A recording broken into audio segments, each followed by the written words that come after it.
the young man sitting in the back row who hasn't spoken to anybody today because he feels uncomfortable around everyone, feels like maybe tomorrow's not worth seeing.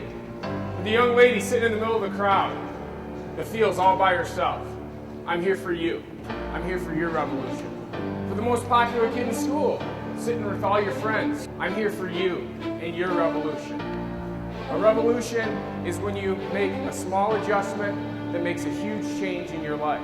But let me rewind the clock for you. So I'm 9 years old, and we're at this place that's called the Safe House. It's a house that people go to that's got bars on the windows.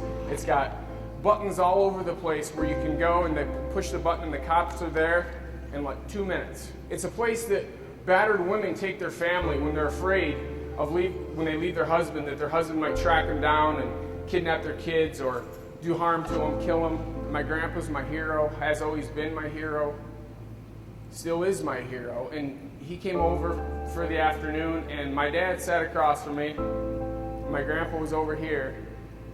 And my dad proceeded to tell Grandpa about how stupid old Josh ruined the RC trucks. Stupid old Josh. Never listens. Stupid old Josh gets in trouble in school. Stupid old Josh. I sat there so humiliated, feeling just embarrassed because my hero, my grandpa's there, just running my self-esteem into the ground. Hey, do you guys mind if I come play? Get out of here, fatso, we're gonna break your face.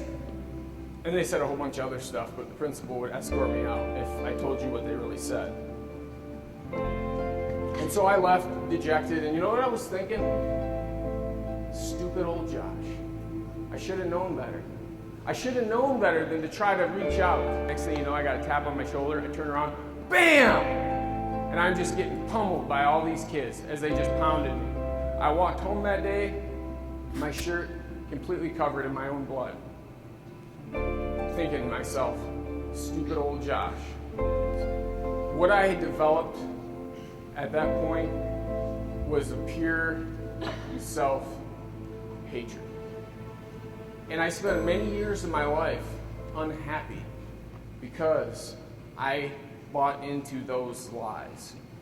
And as I got a little older, I started to realize that I had bought into and I was carrying a very heavy bag of lies. So I need to get a volunteer from the audience that's pretty strong. So what he's got here is he's got himself a bag of lies. So can I assume that you're pretty athletic? You play sports? Okay, so if you were trying to run the bases, how hard would it be with that sack on your back? It's the same distance around the bases if you didn't have it, but it would be much more difficult, right?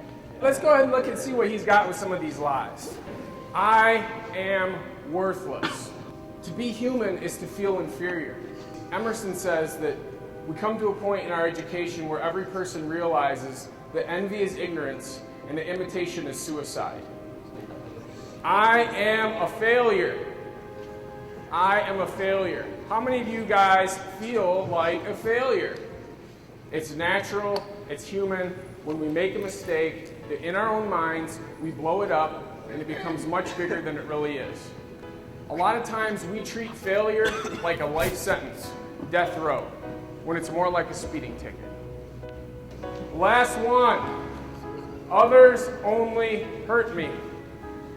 How many of you walk down the hallway wishing that you had a cloak of invisibility? And the reason why it's so important to realize, because the people in our lives that are most apt and likely to help us make the changes we want to make and be who we want to be, those people are in our lives right now. Am I talking to myself in a negative way? Do I feel like I'm constantly a failure? And as sore as it made my shoulders, and as weary as it made my legs, when I realized it was lies, I felt so free and so excited about my life. Are you sick of the bag of lies? Yeah. All right. So sometimes when we get excited about something, we just, I don't have to carry it no more. I'm more like, you know what? I'm done.